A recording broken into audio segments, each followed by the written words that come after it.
also privileged to have Sarah's husband, Iain Shearer.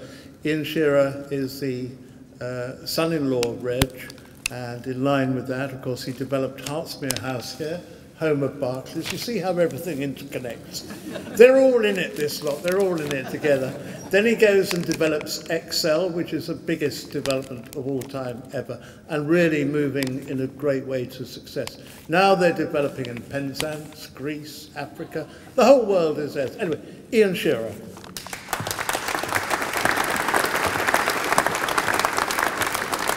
Wow, follow that.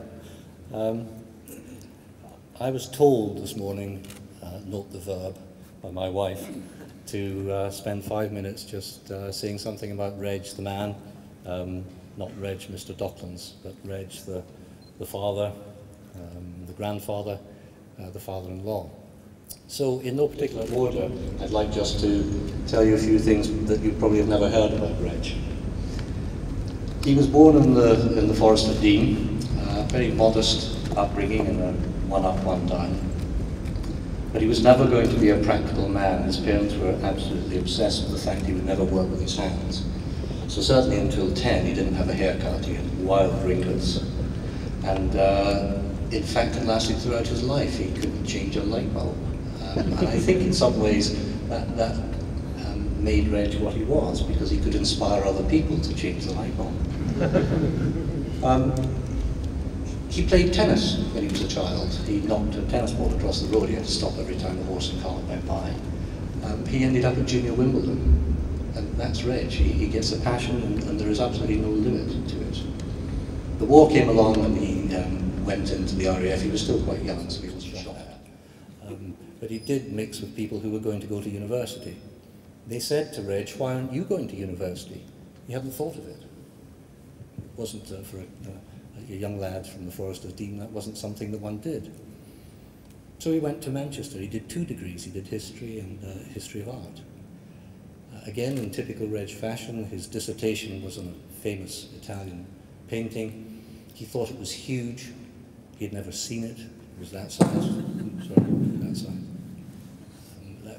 That was very much Reg, absolutely passionate. But in some ways, a rather naive, certainly a shy man socially, somewhat gauche, but hugely charismatic. And his friends, his family and his staff would follow him to the ends of the earth. He was an amazing man. His first job was as a tax inspector. I bet not many of you knew that. As Reg couldn't spell budget, and in fact he's passed on that trait to his daughter, that didn't last very long, and he worked then with a firm of architects. He became a town planner. He loved replanning people's lives. He worked in Hammersmith, he worked in Irvine Newtown. Going back to when he was a tax inspector, he got into trouble in Wales with his neighbours because he built an upside-down house. That was Reg. And he kept moving. Every couple of years, he would always apply for jobs that he thought there was absolutely no chance of him getting. And guess what? He got every single one of them. So eventually, he became the first chief executive of the LDDC. And I remember it well, because I was wooing Sarah. I wasn't very successful at the beginning, but anyway, I was trying. And he dragged us down here, and we were fighting our way through corrugated iron and being chased by Alsatian dogs, and he said, "This is going to be fabulous." I looked around and I thought, oh God, what do I have to do? He said, "Well, what I'd like you to do," and where's Richard? We always thought Richard built the first shed. Sorry, Richard. Because Hartsmere House was the first proper office block. But anyway, we won't argue about that. What I know is I ended up building 67,000 square feet of air-conditioned offices among all the scrap metal merchants and the Alsatian dogs. A really clever thing to do. But the chap from Barclays, I'm going to tell him a little story. Because I went trotting around the city trying to finance this thing. And I eventually got to Barclays, who had been my bankers, and they listened to my dog and pony show, sat me down and said, "Iain, now, think of us as your friends. Don't do this. No one's ever going to move to Docklands." So, Reg built all these things. We've seen them, the airports, the wiggly Docklands Light Railway. He had his marvellous Crows adverts that he didn't have the budget for, and people nearly were kicked out of their jobs because he pressed the button with no budget. It's wonderful, wonderful anecdotal stuff. But then he left Docklands. It was still the love of his life, there's no question about that. Every day he thought about it, every day he talked about it. But he did other things as well. He was recognised around the world, possibly not here in the UK as much as around the world. He travelled to all sorts of places giving people advice on usually urban but waterside developments, places like St. Petersburg, Darling Harbour, Boston, the Philippines, all sorts of places. He ended up in St. Kitts. Yes, he lied. He lied about his age. He told them he was 60. He was about 72 by this stage. And he ended up in his office. Because again, Reg had a wonderful way. He wasn't going to sit in the town. He was developing the north of the island, 6,000 acres. So there was Reg in a converted church, corrugated iron with the tropical rain bouncing off it, painted this beautiful green inside, shouting to the world, it's going to be fabulous. Trust me, it's going to be fabulous. And really that was Reg until the very end. He never ever stopped dreaming and planning. I remember once he was described in an interview as having his feet placed firmly in the clouds.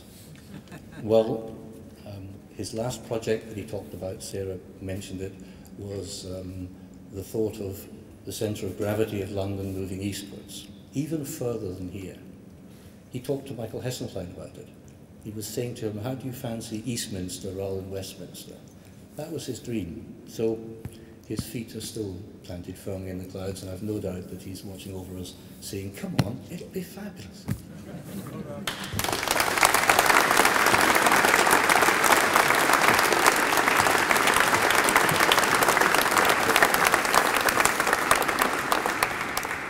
Thank you, Iain, and thank you all for coming. There's only 4 hours more of speeches, so just hang on. Actually, we're nearly clear. I'd like to thank Canary Wharf in particular for the support they've given us for this evening and making contact with so many people. We're very privileged. We have cabinet ministers, ex-cabinet ministers, civil servants, LDDC staff, and it's wonderful to see so many local people from the community here. Thank you very much indeed. And we have the first citizen of Tower Hamlets here, Councillor Mizunur Chowdhury. A big hand, please, for